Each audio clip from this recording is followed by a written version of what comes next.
Kidlat News Updates. Mga balita ngayon, isa patay pulis at menor de edad kapwa sugatan sa pamamaril sa Cotabato City. Drug den sa Davao City, Bistado, 11 katao timbo. Alex Ayala nakabalik na ng bansa matapos ang historic Wimbledon run. Ako po si Cesar Soriano para ihatid ang nangungunang mga balita sa buong kapuluan ngayon.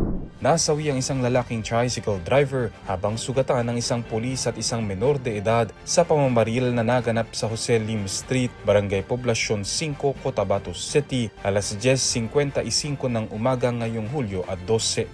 Kinilala ang nasawi na si Basir Gapor, 35 anyos. Sugatan naman ang isang menor de edad na kilala sa alias na Yusef at si Police Corporal Titing Kauring ng Philippine National Police.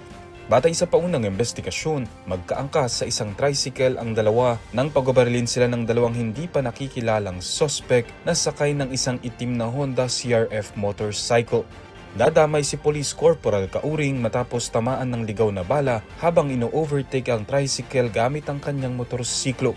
Narecover sa lugar ang 5 basyon ng bala ng kalibre 45. Isinugod ang mga biktima sa Cotabato Regional and Medical Center, ngunit idineklarang dead on arrival si Gapor.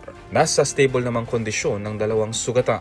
Patuloy ang isinasagawang investigasyon ng Cotabato City Police Office upang matukoy ang pagkakakilanlan ng mga suspect at ang motibo sa pamamaril.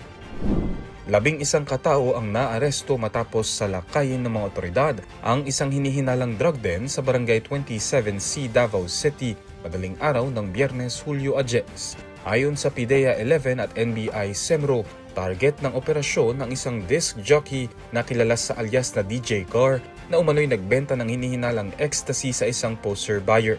Nasamsam sa operasyon ng hinihinalang ecstasy na tinatayang nagkakahalaga ng mahigit 269,000 pesos, 65 na marijuana vape cartridges at iba't ibang drug paraphernalia.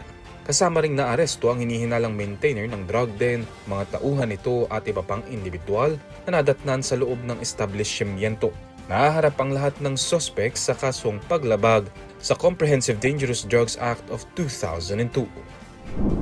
Nagbalik na sa Pilipinas ang Pinay tennis star na si Alex Ayala nitong Linggo, Hulyo 12 matapos ang makasaysayang kampanya sa 2026 Wimbledon Championships. Mainit na sinalubong si Ayala sa Ninoy Aquino International Airport o NAIA ng mga opisyal ng Philippine Sports Commission, Philippine Tennis Association, mga tagahanga at ilang mga batang atleta na na-inspire sa tagumpay ng 21 anyos na Filipina. Bilang pagdiriwang sa kanyang tagumpay, magdaraos si Ayala ng The Alex Ayala Fan Meet Experience sa Hulyo 15 sa Glorieta Activity Center sa Makati, kung saan makakasama niya ang kanyang mga taga-suporta. Gumawa ng kasaysayan si Ayala matapos maging kauna-unahang Pilipino sa Open Era na umabot sa 4th round ng Wimbledon Singles at sa round of 16 ng isang Grand Slam tournament.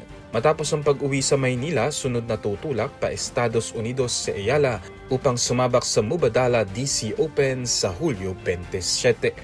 Para sa Kidlat News Channel, ako si Renzel Lenon, nag-uula. Ako po si Cesar Soriano, kasama nyo sa bawat pagputo ng balita.